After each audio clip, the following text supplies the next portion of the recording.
தூரமா இருந்த ஒரு அழகான காட்டுல காலுக்காகவும் கோரிக்காகவும் ஒரு சின்ன கூட்டுல வாழ்ந்து வந்தாங்க. இந்த காகங்களுக்கு கல்யாணம் ஆகி கொஞ்ச நாள் தான் ஆகியிருந்தது. காலுக்காகவும் அந்த காட்டுல உள்ள ஒரு ஃபேக்டரியில வேலை பார்த்து சம்பளம் வாங்கிட்டு இருந்தது. அதுல வர வருமானத்தை வச்சு காலுக்காகவும் கோரிக்காகவும் சந்தோஷமா குடும்பம் நடத்திக்கிட்டு இருந்தாங்க. காலேஜி, நாளைக்கு ஞாயிற்றுக்கிழமை தானே, என்னை எங்கேயாவது வெளியில அழைச்சிட்டு போங்க. கோரி, இப்ப என் கையில பணம் இல்ல, ஒரு வாரம் பொறுத்துக்க, அடுத்த வாரம் சம்பளம் வந்துடும். சம்பளம் வந்த உடனே நாம இஷ்டம் போல வெளியில போலாம். காலேஜி, நீங்களும் மாசம் மாசம் இப்படிதான் சொல்றீங்க, ஆனா சம்பளம் வர்றதும் தெரிய மாட்டேங்குது, போறதும் தெரிய மாட்டேங்குது. நீங்க உடனே பொறு கோரி, அடுத்த மாசம் பாக்கலாங்கிறீங்க. மாசம் மாசம் நான் இததான் பாத்துக்கிட்டு இருக்கேனே தவிர ஒரு நாளும் நீங்க என்ன வெளியில அழைச்சிட்டு போய் பார்த்ததே இல்ல. இவங்க இப்படி பேசிக்கிட்டு இருக்கும்போது அங்க கோரிக்காகத்தோட தம்பி சுப்பண்ணா காகம் தன்னோட அக்கா வீட்டுக்கு வந்தது. சுப்பண்ணா காகத்தை பார்க்க கோரிக்கு தம்பி மாதிரி இருக்காது, அண்ணன் மாதிரி இருக்கும். சுப்பண்ணாவோட வாட்ட சாட்டமான உடம்ப பார்க்கும்போது காலுக்காகத்துக்கு மனசுக்குள்ள ஒரு பயம் இருக்கதான் செஞ்சது. சுப்பண்ணா, வாடா வா. என்னடா சொல்லாம கொல்லாம வந்திருக்க? அது ஒண்ணும் இல்லக்கா, இந்த பக்கம் போற வேலை இருந்தது, அதான் போறப்ப சரி உன்னையும் பாத்துட்டு போலான்னு வந்தேன். காலுஜி, முத என் தம்பி நம்ம வீட்டுக்கு வந்திருக்கான், நீங்க போய் 1 கிலோ கறி எடுத்துக்கிட்டு வாங்க.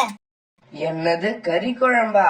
வேலையெல்லாம் அப்புறம் பாத்துக்கலாம், முதல்ல அக்கா வீட்டுல உக்காந்து கறி குழம்ப ஒரு புடி புடிச்சிட்டு போக வேண்டியதுதான். என்ன இது, ஞாயிற்றுக்கிழமையும் அதுவுமா படுத்து ரெஸ்ட் எடுக்கலாம்னு பார்த்தா இவன் வேற வந்து நம்ம உயிரை வாங்குறான். இப்ப என்ன பண்றது? ஏதாவது ஒரு குழப்பத்தை உண்டு பண்ணாதான் இவன் இப்ப இங்க இருந்து கிளம்புவான், இல்லன்னா இங்கேயே டென்ட் போட்டு தங்கிடுவான். ஏன் கோரி, கல்யாணம் முடிஞ்சு 6 மாசத்துக்கு அப்புறம் உன் தம்பி உனக்கு தங்கத்துல வளையல் வாங்கி போடுறதா சொன்னானே, அது என்ன ஆச்சு? வாங்கி போட்டுட்டானா? நல்ல வேலை காலேஜி, சரியான சமயத்துல எனக்கு ஞாபகப்படுத்துறீங்க. டேய் தம்பி, மாமா கேக்குறாருல்ல, பதில் சொல்லு. எனக்கு தங்க வளையல் எப்ப வாங்கி போட போற? அடடா, அக்கா கறி குழம்பு வச்சு போடுறேன்னு சொன்ன இந்த சமயத்துல மாமா இப்படி நம்மள தொல்லையில இழுத்து விட்டுட்டாரு. இப்ப என்ன பண்றது? மாமா, என்னையா தொல்லையில இழுத்து விடுற? இப்ப உனக்கு வைக்கிறேன் பாரு ஆப்பு. அக்கா, உனக்கு வளையல் வாங்கி கொடுக்கறது எனக்கு ஒன்னும் பெரிய விஷயம் இல்ல, ஆனா பாரு, நான் இப்ப உனக்கு வளையல் வாங்கி கொடுக்கறேன்னு வச்சுக்க, இந்த கூட்டுல அந்த தங்க வளையல உன்னால பாதுகாப்பா வச்சுக்க முடியுமா? கண்டிப்பா முடியாது. அதனாலதான் சொல்றேன், முதல்ல மாமா கிட்ட சொல்லி நல்ல வீடா ஒண்ணு வாங்க சொல்லு, அதுக்கப்புறம் என்கிட்ட வந்து வளையல கேளு. காலேஜி, தம்பி சொல்றதுலயும் ஒரு அர்த்தம் இருக்கு. நீங்க சீக்கிரமா ஒரு வீட்டை வாங்குங்க, அப்பதான் நான் ஆசைப்பட்டபடி தங்க வளையல் போட்டுக்க முடியும். அப்பாடா, வளையல் பிரச்சனை நமக்கு தற்காலிகமா தீந்துருச்சு. இதுக்கப்புறம் இங்க இருக்க கூடாது. மாமா நம்மள மாட்டி விட அடுத்த ஐடியா பண்றதுக்குள்ள இந்த இடத்த விட்டு எஸ்கேப் ஆக வேண்டியதுதான்.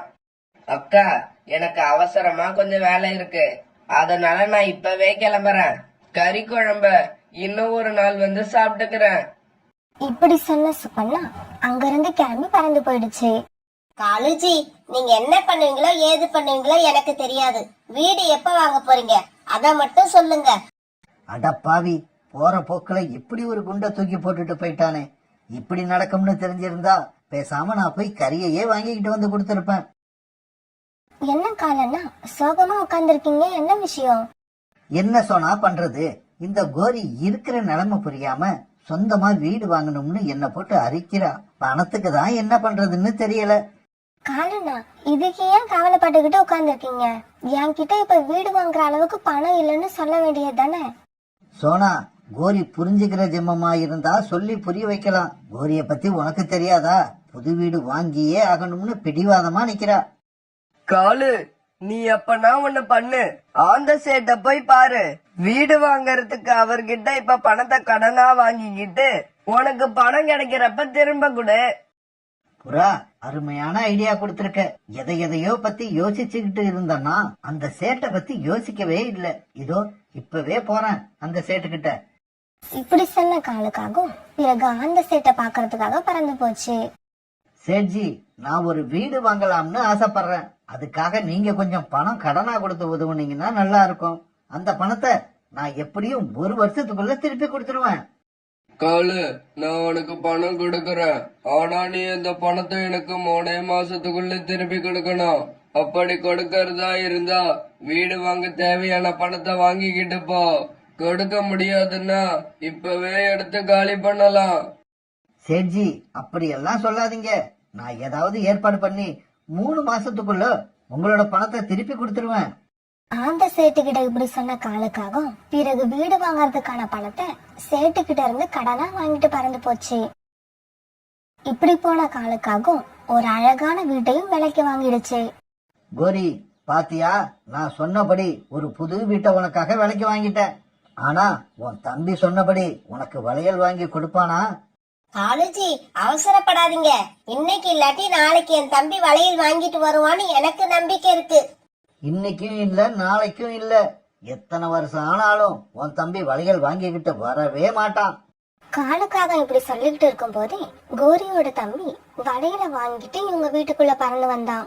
அக்கா, பாத்தியாக்கா, நீ கேட்ட மாதிரியே தங்க வளையல் வாங்கிக்கிட்டு வந்துட்டேன்.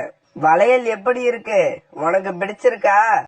காலுஜி, என்னமோ சொன்னீங்க, என் தம்பிய பாத்தீங்களா? சொன்னபடி வாங்கிட்டு வந்து கொடுத்துட்டான். என்னது, இவன் தங்க வளையல் வாங்கிக்கிட்டு வந்து கொடுத்துட்டானா? என்னால நம்பவே முடியலையே. சரி, எப்படியோ போகட்டும். கோரி கேட்ட வீடும் கிடைச்சிருச்சு, தங்க வளையலும் கிடைச்சிருச்சு. அப்பாடா, இனி கொஞ்ச நாளைக்கு கோரி வாயவே திறக்க மாட்டான். கோரி வாயை திறக்காம இருந்தாதான் நாம நிம்மதியா இருக்கலாம். பிறகு தன்னோட புது வீட்டை பார்க்க வந்த பறவைகள் எல்லார்கிட்டையும் கோரிக்காகன் தன் தம்பி வாங்கி கொடுத்த வளையல காமிச்சது. கோரி அக்கா, இந்த வளையல் ரொம்ப அழகா இருக்கு, விலையும் அதிகமா இருக்கும்னு நினைக்கிறேன். ஆமா சோனா, இந்த வளையலோட விலை அதிகமா தான் இருக்கும். என்னோட தம்பி எனக்காக வாங்கிட்டு வந்து கொடுத்தது. கோரி, எனக்கும் இந்த வளையல் ரொம்ப பிடிச்சிருக்கு. இதே மாதிரி வளையல் வாங்கணும்னு எனக்கும் ரொம்ப நாளா ஆசை இருக்கு. வாங்கதான் முடியல. கோரி, இந்த வளையல பார்த்து வச்சுக்கோ. ஏன்னா இது மேல உள்ள ஆசையால இத நானே திருடிட்டு போனாலும் போயிடுவேன். ரீட்டா கிளி இப்படி சொல்ல அங்க இருந்த மத்த பறவைகள் எல்லாருமே இதை கேட்டுட்டு சிரிச்சாங்க. இப்படியே சில நாட்கள் நகர்ந்துச்சு. ஆந்த சேட்டுக்கிட்ட இருந்து காலுக்காக பணம் வாங்கி இன்னையோட 3 மாசம் முடிஞ்சிருச்சு. அதனால பணத்தை எப்படி திருப்பி கொடுக்கறதுங்கிற கவலையில காலுக்காக சோகமா உட்கார்ந்துருந்தது. இந்த சமயத்துல காலுக்காகத்தை தேடிக்கிட்டு ஆந்த சேட்டு அந்த இடத்துக்கு வந்துருச்சு. என்ன காலு, நீ என்கிட்ட வீடு வாங்கறதுக்காக பணம் வாங்கி இன்னையோட 3 மாசம் முடிஞ்சிடுச்சு. இது உனக்கு தெரியுமா தெரியாதா? சேட்ஜி, 3 மாசம் இன்னையோட முடிஞ்சிருச்சுங்கிறது எனக்கும் தெரியும். ஆனா திருப்பி கொடுக்க பணம் எங்க இருக்குன்னு தான் எனக்கு தெரியல. அதனால இன்னும் ஒரு 3 மாசம் பொறுத்துக்கிட்டீங்கன்னா நான் உங்க பணத்தை எப்படியாவது திருப்பி கொடுத்துடுவேன். காலு, நான் சொன்னதுதான். நாளைக்குள்ள நீ எப்படியாவது பணத்தை கொண்டு வந்து திருப்பி கொடுத்துடணும். இப்படி கோபமா சொல்லிட்டு ஆந்த சேட்டு அந்த இடத்த விட்டு பறந்து போயிடுச்சு. ஆந்த சேட்டை இப்படி சொல்லிட்டு போன உடனே என்ன செய்யறதுன்னு தெரியாத காலுக்காகவும் சோகமா வீட்டுக்கு பறந்து போச்சு. இப்படி வீட்டுக்கு போன காலுக்காகவும் வீட்டுல இருந்த கோரியோட தங்க வளையல பாத்துருச்சு. ஆமா, இப்படிதான் செஞ்சாகணும், வேற வழியே இல்ல. கோரிக்காகத்தோட வளையலை எடுத்துக்கொண்டு போய் அந்த சேட்டுக்கிட்ட கொடுத்துடுவோம். இல்லன்னா சேட்டுக்கிட்ட இருந்து நாம தப்பிக்கவே முடியாது. இப்படி யோசிச்ச காலுக்காகவும் உடனே கோரியோட தங்க வளையல்களை எடுத்துக்கிட்டு அந்த சேட்டை பார்க்க பறந்து போச்சு. சேட்ஜி, உங்ககிட்ட கொடுக்கறதுக்கு என்கிட்ட பணம் இல்ல. அதுக்கு பதிலா இந்த தங்க வளையல்களை வச்சுக்குங்க. இத வித்து உங்களுக்கு சேர வேண்டிய பணத்தை எடுத்துக்கிட்டு ஒருவேளை மீதி இருந்தா மறக்காம என்கிட்ட கொடுத்துருங்க. காலு, இந்த வளையல்களை பார்த்தா விலை ரொம்ப அதிகமா இருக்கும்னு நினைக்கிறேன். இந்த வளையல்கள் அதிகமான விலைக்கு போச்சுன்னா உனக்கு கொடுத்த பணத்தை மட்டும் எடுத்துக்கிட்டு மீதி பணத்தை உன்கிட்டயே கொடுத்துடுறேன். காலுஜி, நீங்க எங்க போயிட்டு வரீங்க? நம்ம வீட்ல இருந்த என்னோட தங்க வளையல காணோம். என் தம்பி எனக்கு ஆசையா வாங்கி கொடுத்தது இப்படி அநியாயமா திருட்டு போயிடுச்சு. என்ன கோரி சொல்ற? உண்மையாவா? தங்க வளையல்கள் திருட்டு போயிடுச்சா? ஆமா காலுஜி, ஆமா. ரொம்ப தாகமா இருக்குன்னு தண்ணி குடிக்க நதி வரைக்கும் போயிருந்தேன். அதுக்குள்ள என்னோட வளையல எந்த பறவையோ வந்து திருடிட்டு போயிடுச்சு. ஏற்கனவே என்னோட தங்க வளையல்கள் ரொம்ப அழகா இருக்குன்னு எல்லா பறவையும் சொல்லிட்டு இருந்தாங்க. இதுல எந்த பறவையோ தான் நம்ம வீட்டுக்கு வந்து தங்க வளையல திருடிட்டு போயிருக்கணும். இப்ப நான் போலீஸ் ஸ்டேஷன் போய் இந்த விஷயத்த சொல்லி எந்த பறவை திருட்டு பறவைங்கிறத கண்டுபிடிச்சே தீருவேன். போலீஸ்க்கு போறேன்னு கோரி சொன்னதுமே காலுக்காகத்துக்கு பயம் வந்துருச்சு. உடனே காலுக்காக மெதுவா கோரி கிட்ட இந்த மாதிரி பேச ஆரம்பிச்சது.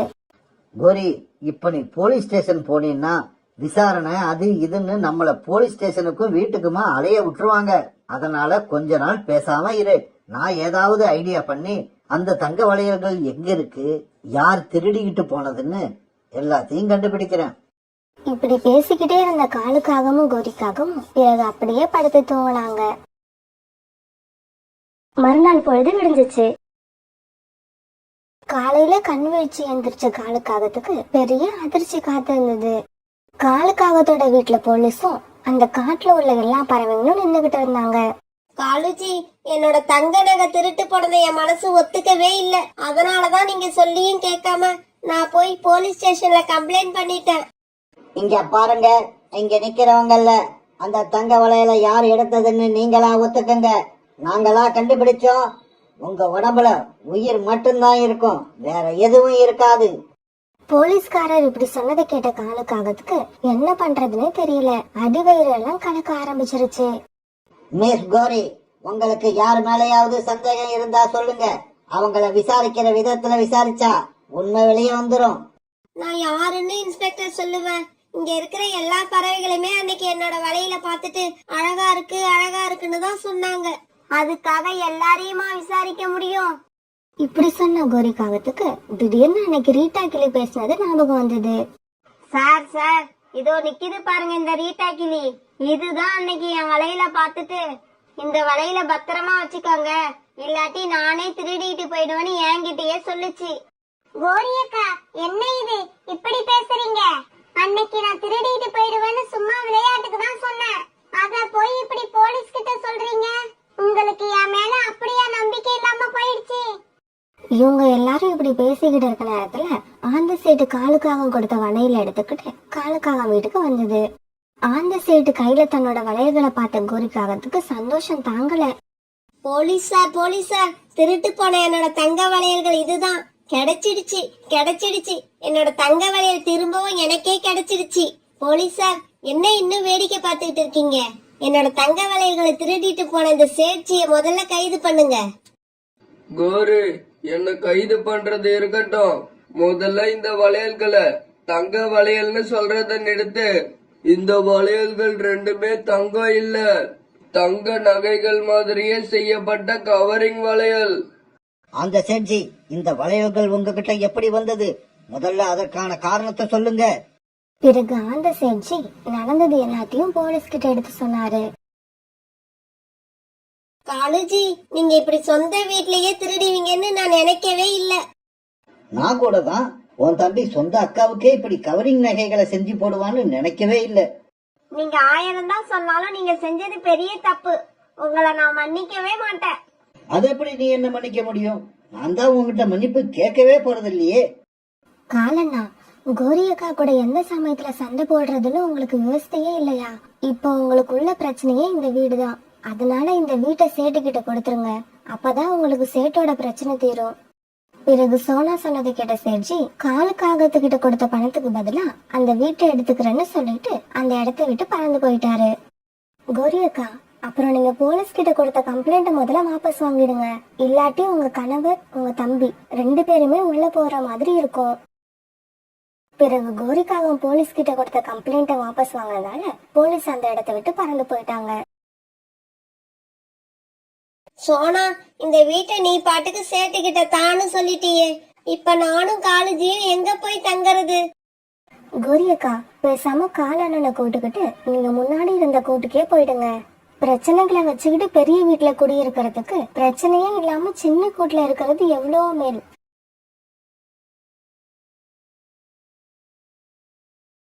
தூரமா இருந்த ஒரு காட்டுல சோனா குருவி தான் பொண்ணு கியூட்டியோட வாழ்ந்து வந்தது. கியூட்டி தான் பேருக்கு ஏத்த மாதிரி ரொம்ப கியூட்டா இருப்பா. அழகுல மட்டும் இல்ல, படிப்புல, புத்திசாலித்தனத்துல, அம்மாவுக்கு உதவி செய்யறதுல, இப்படி எல்லாத்துலயுமே அவளை அடிச்சுக்க ஆளே இல்ல. சின்ன வயசுலயே தான் அப்பாவை இழந்த இவ அம்மா தன்னை வளர்க்க எவ்வளவு கஷ்டப்பட்டாங்கன்னு நினைச்சு பார்த்து தான் அம்மாவோட மனசு கஷ்டப்படுற மாதிரி நடந்துக்கவே மாட்டான். சோனா குருவி வீட்டுக்கு நேர் எதிரா இருந்த வீட்டுல மீனா குருவியும் அதோட மகளும் வாழ்ந்து வந்தாங்க. மீனாவுக்கு ஒரே ஒரு மகதான், அவ பேரு ஸ்வீட்டி. ஸ்வீட்டியும் பேருக்கு ஏத்த மாதிரியே ரொம்ப அழகா இருப்பா.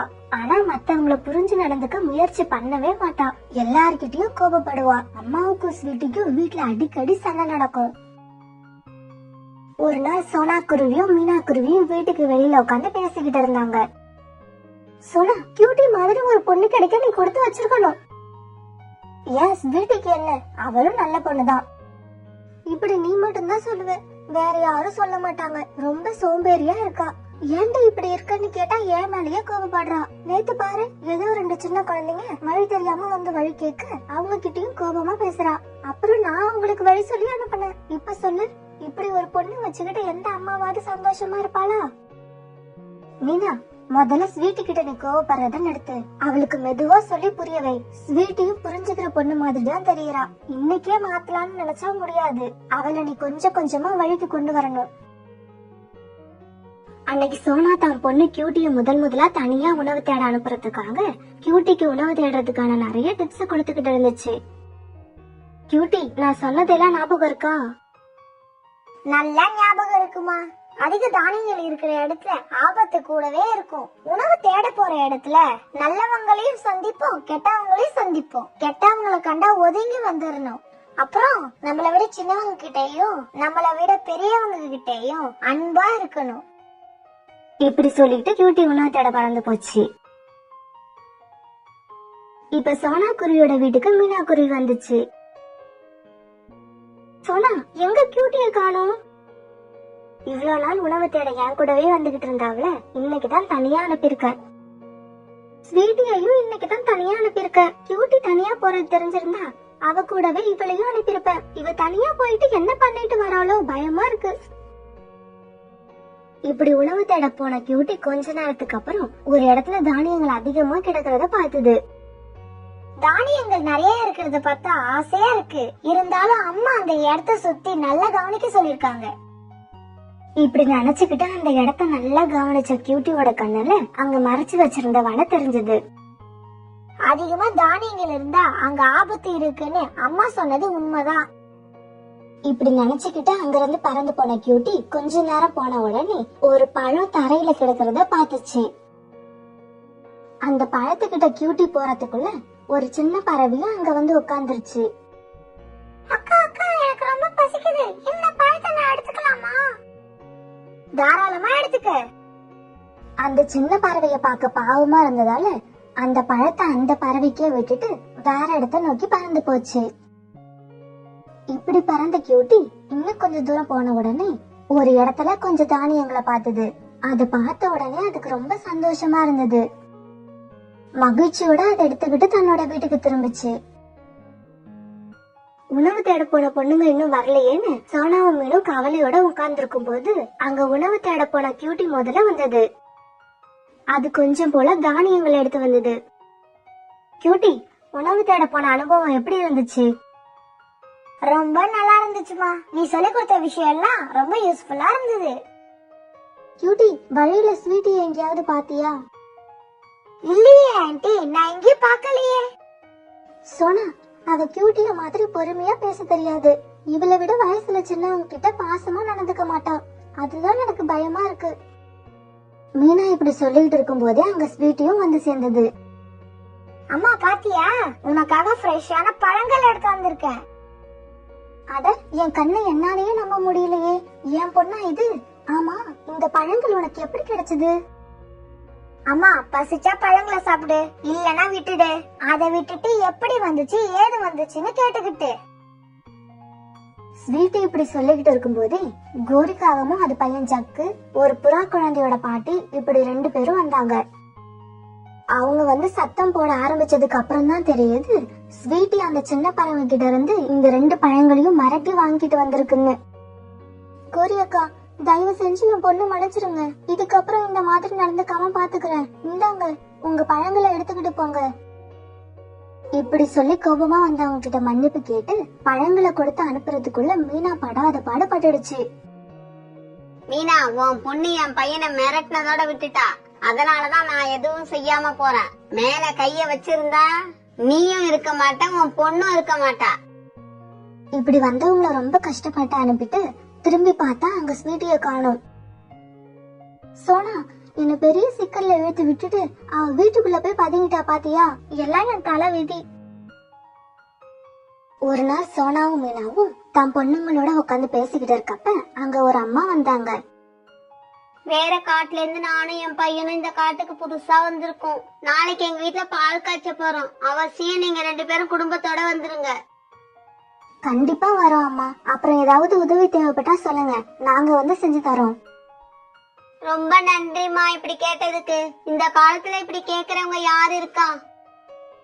வீட்டுல நீங்களும் உங்க பையனும் மட்டும்தானா? ஆமா அம்மா, நானும் என் பையனும் மட்டும்தான். அவனுக்கு ஒரு கல்யாணம் பண்ணிட்டா நிம்மதியா உக்காரலான்னு பாக்குறேன். எந்த பொண்ணை பார்த்தாலும் பிடிக்கலன்னு சொல்லிக்கிட்டே இருக்கான். இந்த காட்டுக்கு நாங்க வந்த ராசியிலயாவது என் பையனுக்கு பிடிச்ச பொண்ணா கிடைக்குதான்னு பாப்போம். இப்படி சொல்லிட்டு கிளம்பி போன அந்த அம்மா சோனாவை பார்த்து, இது யாரு, உன் பொண்ணாமா? ஆமாம்மா, இவ பேர் கியூட்டி. அப்படியா? அம்மா மாதிரியே நீயும் அழகா இருக்க. கியூட்டி, நீ எனக்கு ஒரு ஹெல்ப் பண்ணுவியா? சொல்லுங்க ஆண்டி, என்ன செய்யணும்? நாளைக்கு எங்க வீட்டுக்கு வர்றப்ப ஏதாவது ஸ்வீட் செஞ்சு எடுத்துக்கிட்டு வாயேன். நானே செஞ்சிடலான்னு தான் பார்த்தேன். என்னால கிச்சன்ல ரொம்ப நேரம் நிக்க முடியல. இதுல எனக்கு எந்த கஷ்டமும் இல்ல ஆண்டி. நீங்க ஸ்வீட்டை பத்தி கவலைப்படாம போங்க, நான் செஞ்சு கண்டிப்பா எடுத்துட்டு வரேன். இத பார்த்த மீனாவுக்கு ரொம்ப பொறாமையா இருந்தது. இத இப்படியே விட்டா சோனாவோட பொண்ணு அந்த பணக்கார அம்மாவுக்கு மருமகளா ஆயிடுவா. இந்த சான்ஸை எப்படியாவது கியூட்டி கிட்ட இருந்து தட்டி பறிச்சு தான் பொண்ணு அந்த வீட்டுக்கு மருமகளா ஆகணும்னு மனசுக்குள்ளேயே திட்டம் போட்டா மீனா. அம்மா, என் பொண்ணு கூட வீட்டுலதான் இருக்கா.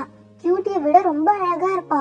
உங்களுக்கு ஆட்சேபணம் இல்லனா உங்க வீட்டுக்கு தேவையான ஸ்வீட்டை நானும் என் பொண்ணு செஞ்சு எடுத்துக்கிட்டு வரோம். அப்படியா? அப்ப அவளையும் ஒரு ஸ்வீட் செஞ்சு எடுத்துக்கிட்டு வர சொல்லு. எனக்கு இப்ப ரொம்ப சந்தோஷமா இருக்கு. ஒரு ஸ்வீட் எப்படா செய்ய போறேன்னு நினைச்சேன். இப்ப எனக்கு 2 ஸ்வீட் கிடைக்க போகுது. வரட்டும், எந்த ஸ்வீட் நல்லா இருக்குன்னு பாக்குறேன். மீனா நேரா வீட்டுக்கு போய் தூங்கிட்டு இருந்த மகளை வேக வேகமா எழுப்பினா. என்னம்மா, இப்பதானம்மா படுத்தேன், அதுக்குள்ள ஏமா எழுப்பி உயிரை வாங்குற? திடீர்னு என்ன நடக்குதுன்னே தெரியாம இப்படி உள்ள படுத்து நிம்மதியா தூங்கிட்டு இருந்தா உனக்கு எப்படி கல்யாணம் நடக்கும்? என்னம்மா, பைத்தியம் பிடிச்சிச்சா உனக்கு? தூங்குற பொண்ணுக்குலாம் கல்யாணம் நடக்காதுனா இந்த உலகத்துல எந்த பொண்ணுக்குமே கல்யாணம் நடக்காது. ஐயோ, நான் அப்படி சொல்லலடி. இப்படி சொன்ன மீனா நடந்த எல்லாத்தையும் தான் பொண்ணுகிட்ட விளக்கமா எடுத்து சொன்னா. அம்மா, இதுதான் விஷயமா? கவலைய விடு, ஸ்வீட்டை செஞ்சு அந்த அம்மாவை அசத்தி காட்டுறேன். ஆனா எனக்கு கியூட்டிய மாதிரி அன்பா பேச தெரியாதேம்மா, என்ன பண்றது? நீ ஸ்வீட்டை மட்டும் நல்லபடியா செஞ்சு எடுத்துக்கிட்டியா கூட வா, மீதி எல்லாத்தையும் நான் பாத்துக்கிறேன். மறுநாள் பொழுது விழுந்துச்சு. இப்ப ஸ்வீட் செஞ்சு எடுத்துக்கிட்டு மீனாவும் ஸ்வீட்டியும் அவசர அவசரமா அந்த வீட்டுக்கு போனாங்க. அந்த வீட்டை நெருங்குற சமயம் மீனாவோட கால்கள்ல இருந்த ஸ்வீட் பாக்ஸ் நழுவி கீழே விழுந்துடுச்சு. என்னம்மா இப்படி பண்ணிட்ட? போ, எனக்கு அந்த பையன் கூட கல்யாணம் நடந்த மாதிரிதான். ஸ்வீட்டி, கொஞ்சம் பொறுமையா இருடி, எனக்கே இப்ப என்ன பண்றதுன்னு தெரியல. இவங்க இப்படி பேசிக்கிட்டு இருக்கும் போதே சோனாவும் கியூட்டியும் அங்க வந்தாங்க. மீனா, என்னாச்சு? ஸ்வீட் எல்லாம் கீழே விழுந்து கிடக்கு. சோனா, நாங்க செஞ்சு எடுத்துக்கிட்டு வந்த ஸ்வீட் எல்லாம் கீழே விழுந்துடுச்சு. இப்ப உன்னை விட்டா எனக்கு உதவி பண்ண வேற யாரும் இல்ல. எனக்கு நீதான் உதவி பண்ணணும், ப்ளீஸ் ப்ளீஸ். இப்படி சோனா குருவி கிட்ட கெஞ்சி கேட்ட மீனா குருவி அழ ஆரம்பிச்சது. மீனா, முதல்ல அழறத நிறுத்து. நான் என்ன செய்யணும் சொல்லு. நீயும் கியூட்டியும் உங்க வீட்டுக்கு வந்தா கண்டிப்பா உங்க கியூட்டியை தான் மணப்பெண்ணா தேர்ந்தெடுப்பாங்க. அதனால அந்த ஸ்வீட் பாக்ஸை எங்க கிட்ட கொடுத்துட்டு நீ கியூட்டியை அழைச்சுக்கிட்டு உங்க வீட்டுக்கு போயிடு. கியூட்டியோட அழகுக்கும் குணத்துக்கும் அவளுக்கு நிறைய மாப்பிள்ளை கிடைப்பாங்க. ஆனா என் பொண்ணுக்கு இந்த மாதிரி பணக்கார இடம் கிடைக்கிறது கஷ்டம். இதனாலதான் சொல்றேன், தயவு செஞ்சு திரும்பி போயிடு. மீனா அழுத பார்த்த சோனாவுக்கு ரொம்ப கஷ்டமா இருந்தது. இருந்தாலும் தன்னோட பொண்ணுக்கு வந்த ஒரு நல்ல வாய்ப்பை தவற விடுறோமோங்கிற எண்ணமும் இருந்தது. இருந்தாலும் வேற வழி இல்லாம தான் பொண்ணு கியூட்டி கிட்ட இப்படி சொன்னா. கியூட்டி, அந்த ஸ்வீட் பாக்ஸ ஸ்வீட்டி கிட்ட கொடு. கியூட்டியும் மறுபேச்சு பேசாம ஸ்வீட் பாக்ஸ கொடுக்க அத ஸ்வீட்டி சந்தோஷமா வாங்கிச்சு. இப்ப மீனாவும் ஸ்வீட்டியும் சந்தோஷமா பறக்க சோனாவும் கியூட்டியும் தங்களோட வீட்டுக்கு போனாங்க. இப்படி சோனா குருவியையும் சோனா பொண்ணு கியூட்டியையும் திருப்பி அனுப்பின மீனா தான் பொண்ணோட அவங்க வீட்டுக்கு போச்சு. ஆமா, நீங்க வந்துட்டீங்க. எங்க சோனாவையும் உங்க பொண்ணு கியூட்டியையும் காணோம். அவங்களா? அவங்க வர்றது சந்தேகம் தான். ஏம்மா, என்னாச்சு? சோனாவோட பொண்ணு கியூட்டி ஒரு சரியான சோம்பேறி. எதுக்காகவும் உடம்ப வளைச்சுக்கவே மாட்டா. ஆனா என் பொண்ணு அப்படி இல்ல. வயசுல பெரியவங்க ஏதாவது உதவி கேட்டா உடனே உயிரை கூட கொடுப்பா. அப்படி ஒரு பணிவு. இப்ப அந்த அம்மாவும் அவங்க பையனும் உள்ள போய் என்னமோ பேசிட்டு வந்தாங்க. எப்படியோ என் பையனுக்கு இந்த காட்டுக்கு வந்துதான் கல்யாணம் ஆகணும்னு இருந்திருக்கு. இப்பதான் முறையா ஒரு பொண்ணை புடிச்சிருக்குன்னு சொல்லிருக்கான். இத கேட்ட மீனாவுக்கும் அவ பொண்ணு ஸ்வீட்டிக்கும் ரொம்ப சந்தோஷமா இருந்துச்சு. எங்களுக்கும் இந்த கல்யாணத்துல மனப்பூர்வ சம்மதம் தான். நீங்க சரின்னு சொன்னா நாளைக்கே கல்யாணத்தை வச்சுக்கலாம். நீங்க சம்மதம் சொல்லி என்னமா ஆக போகுது? கல்யாண பொண்ணோட அம்மா சோனா தானே சம்மதம் சொல்லணும். என்ன சொல்றீங்க? அப்ப உங்க பையனுக்கு பிடிச்ச பொண்ணு ஏன் பொண்ணு இல்லையா? இல்ல, எனக்கு பிடிச்சது சோனா ஆண்டி பொண்ணு கியூட்டியே தான். ஆண்டி, வர்ற வழியில நீங்க ஸ்வீட்டை கொட்டினது, கியூட்டி கிட்ட இருந்து ஸ்வீட் பாக்ஸ வாங்கினது, இப்படி எல்லாத்தையுமே நானும் எங்க அம்மாவும் பாத்துக்கிட்டு தான் இருந்தோம்.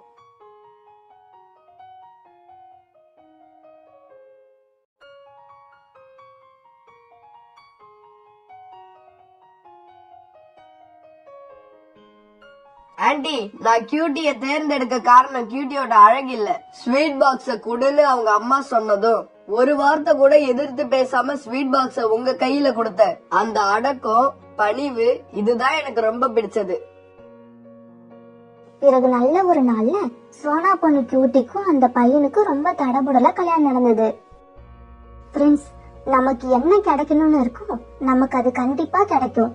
அடுத்தவங்களோட வாய்ப்பை நம்ம தட்டி பறிக்கணும்னு நினைச்சாலும் முடிவு என்னவோ இப்படிதான் இருக்கும்.